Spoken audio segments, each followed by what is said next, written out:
Il fallait suivre l'actualité quand même, parce que c'est quand même assez fou ce qui s'est produit, ce qui s'est passé depuis maintenant, depuis samedi. On a Donald Trump qui a donc lancé les tarifs douaniers contre le Mexique et le Canada 25%, la Chine 10%, et qui les suspend au final lundi, hier et hier soir tard dans la nuit, qui suspend donc ces 25% de taxes, de surtaxes sur le Mexique et sur le Canada.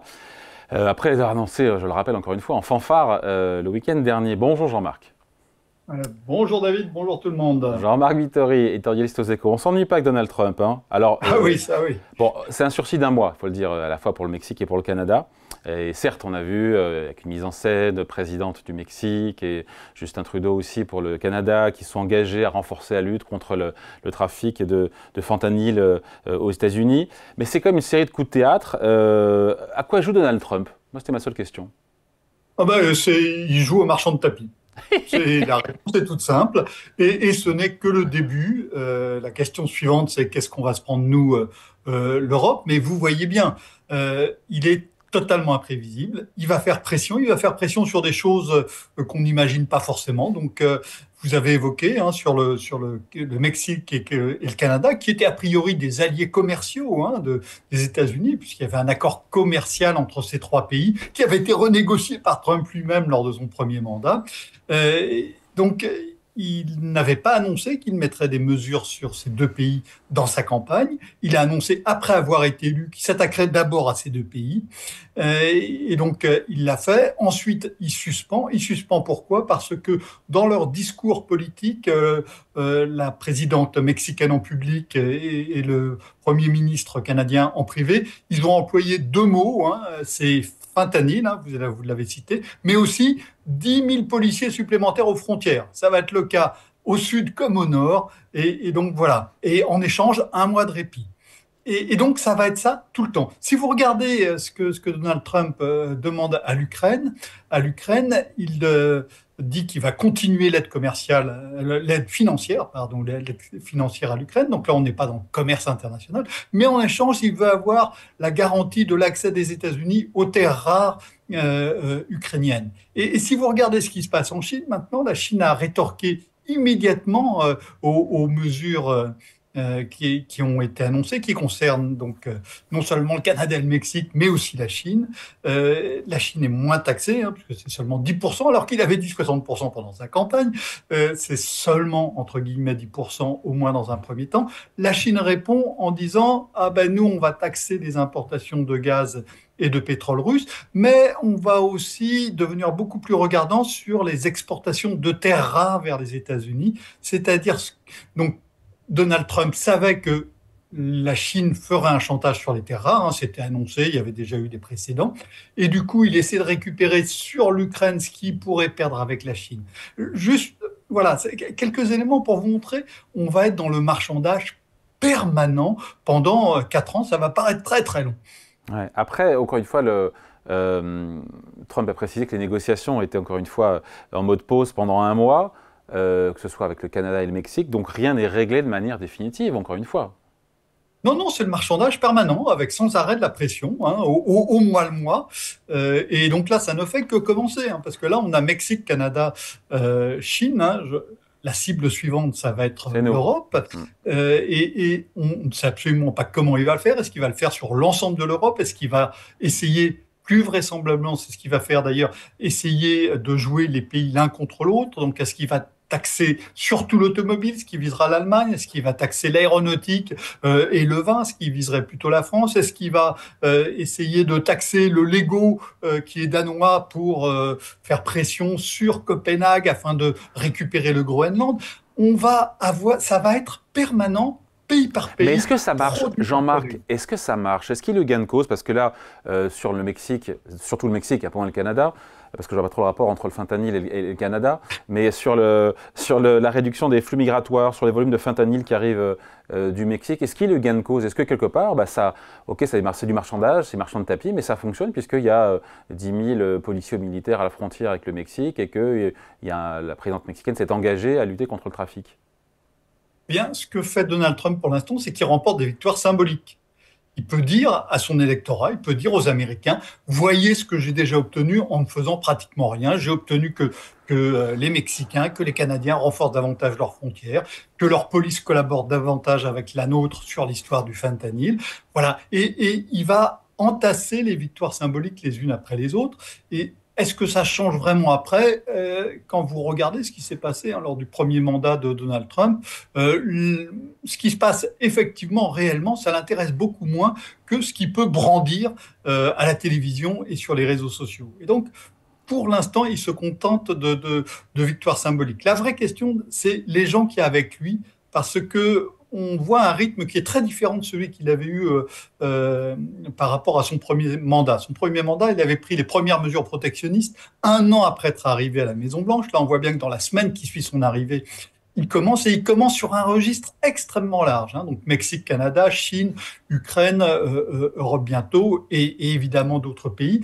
Donc derrière, en fait, il y a toute une armada de gens, de conseillers, qui, eux, ont préparé ça de manière très organisée.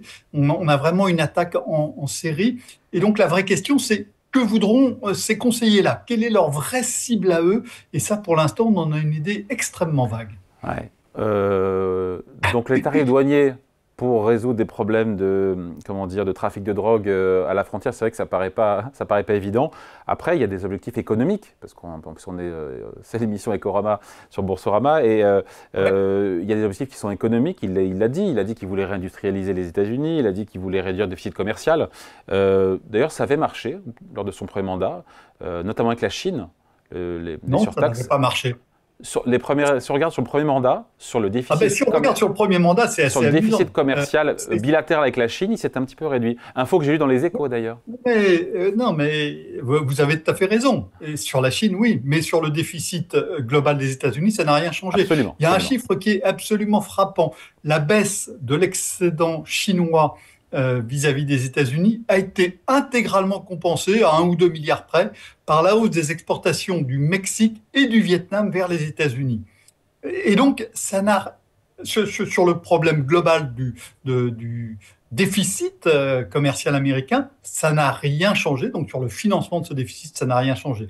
C'est seulement, on a simplement joué au bon taux. Et là, à nouveau, victoire symbolique. L'excédent chinois vis-à-vis des États-Unis a baissé. Donc, Donald Trump a pu dire, voyez, je me suis attaqué à la Chine, et donc maintenant ils font moins d'excédents dans les échanges qu'ils ont avec nous. C'est vrai, sauf que ça a été totalement, intégralement remplacé par le Mexique et le Vietnam, qui sont devenus des bases arrières de production pour la Chine. Et donc, vous avez raison, le déficit américain vis-à-vis de la Chine a baissé, mais ça n'a rien changé sur le problème de financement des États-Unis. Donc là, à nouveau, victoire symbolique. Quand on est en forte croissance, je ne parle pas de la France ou de l'Europe, mais des États-Unis, on est quasiment à un peu moins de 3%, 2,5% de croissance, qu'on est au plein emploi, c'est quoi l'intérêt de lancer, entre guillemets, une guerre commerciale et des tarifs douaniers tous azimuts? Alors ça, c'est une excellente question. Si vous regardez la dernière grande guerre commerciale qu'on a eue, c'était il y a pratiquement un siècle, c'était au début des années 1930. À ce moment-là, cette guerre avait été lancée parce que tous les pays étaient dans une crise économique profonde, suite au krach boursier et à un effondrement de la finance. Là, on est dans une situation extrêmement différente. Alors pourquoi fait-il ça? Parce qu'il pense que l'Amérique peut aller encore mieux. Et puis, c'est l'une de ses obsessions. Quand vous regardez ce que disait Donald Trump bien avant d'être élu président des États-Unis, la première fois, il avait 2 ou 3 obsessions.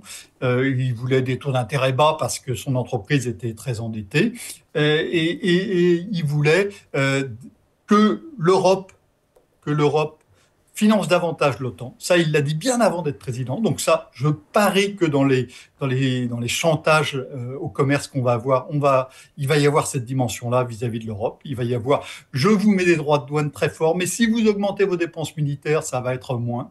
Donc ça, c'était sa deuxième obsession. Et sa troisième obsession, c'était les droits de douane. C'est vraiment une constante de la réflexion de Donald Trump, qui est une réflexion économique qui est souvent assez primaire, c'est assez basique. Donc il y a un déficit, je mets des droits de douane, ça va régler la question du déficit. Il y a des dizaines de travaux d'économistes qui montrent que c'est beaucoup plus compliqué que ça. Il s'en fiche, c'est pas ça qui l'intéresse. Ce qui l'intéresse, c'est de pouvoir dire aux ouvriers du de la région industrielle, des régions industrielles des États-Unis, que maintenant il les protégeait avec des droits de douane. C'est ça qui l'intéresse. Et donc c'est de la politique, c'est pas de l'économie. D'accord. Donc en fait, si je comprends bien, il ne veut pas de guerre commerciale au travers de ces tarifs douaniers. Il veut brandir des victoires politiques qu'il peut servir et montrer à celles et ceux qui ont voté pour lui, qui ont voté pour lui. Exactement, et ça peut marcher, même si les effets derrière sont tout souvent très décevants, hein, et ça n'est pas neuf. Il y avait une expérience qui avait été frappante, hein, qui est sur des droits de douane qui avaient été mis sur les pneus chinois. C'était pas Donald Trump, c'était Barack Obama qui avait fait ça. Il y avait une étude qui avait montré que ça avait permis de sauver quelques emplois dans l'industrie pneumatique américaine, à plus de 100 000 dollars l'emploi sauvé, mais ça avait aussi donc fait monter le prix des pneus aux États-Unis, et ça s'est traduit par une perte de pouvoir d'achat qui avait entraîné des baisses d'emplois dans des secteurs du commerce notamment. Et voilà. Et donc ça ne marche pas, mais ça n'est pas ce qui intéresse Donald Trump. Ce qui intéresse Donald Trump, c'est de pouvoir dire à ses électeurs: je m'occupe de vous, je lutte contre ces exportations, contre ces produits que nous vendent nos partenaires en trop grande quantité. C'est ce qui va nous dire dans les tout prochains jours, dans les toutes prochaines semaines. C'est ça qui l'intéresse. Est-ce que ça change les grands équilibres américains? Ça se passera bien après qu'il ait quitté la Maison-Blanche. Bon, dernier point, parce que il répète souvent, Donald Trump, qu'il veut remplir les caisses de l'État fédéral par ses revenus issus des tarifs douaniers et limite remplacer l'impôt sur le revenu des Américains, payé par les Américains, par ces tarifs douaniers. Il a avancé le chiffre de 2000 milliards de dollars, soit l'équivalent justement du produit de l'impôt sur le revenu américain.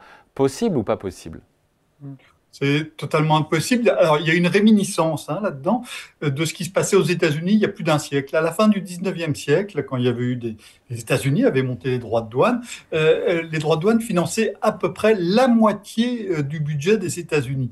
Mais c'était à une époque où ce budget était infime. C'était avant que les États-Unis deviennent une grande puissance militaire, par exemple. Et donc, c'était tout à fait infime. Donc, c'était la moitié de pas grand-chose. Mais c'est resté dans la mémoire collective, et visiblement ça a imprégné jusqu'à Donald Trump, que c'était possible de financer largement le budget.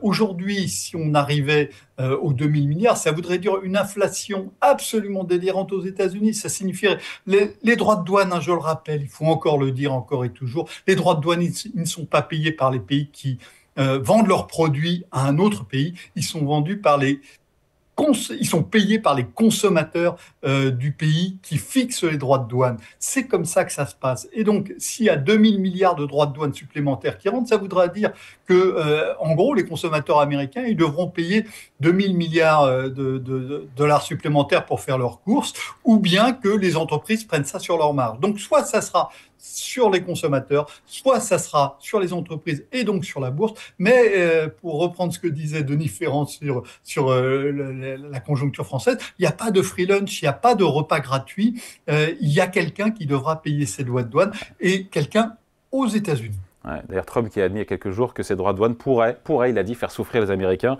Donc il reconnaît indirectement, il a dit ou pas d'ailleurs, tout est son contraire, mais il reconnaît que quelque part que c'est le consommateur américain qui va payer potentiellement l'addition de ces tarifs douaniers.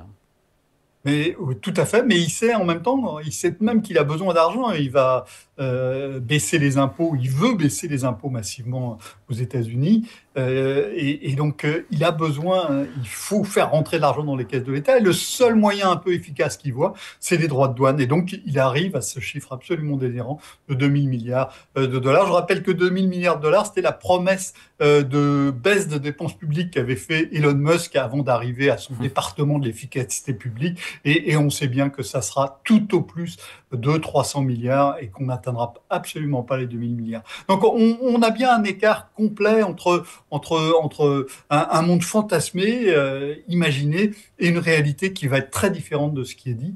Mais dans l'esprit de Donald Trump, on est dans l'imaginaire, on est dans le symbole, on est dans la représentation, et c'est avec ça que nous allons devoir composer, et ça va être très compliqué parce que les Français, les Allemands, les Européens, aussi les Chinois, on n'a absolument pas l'habitude de ce type de confrontation, de négociation. Allez, merci beaucoup. Sur Passionnant, explication, décryptage, signé Jean-Marc Vittori, éditorialiste aux Échos. Merci Jean-Marc, merci beaucoup. Bonne journée. Merci, au revoir. Salut.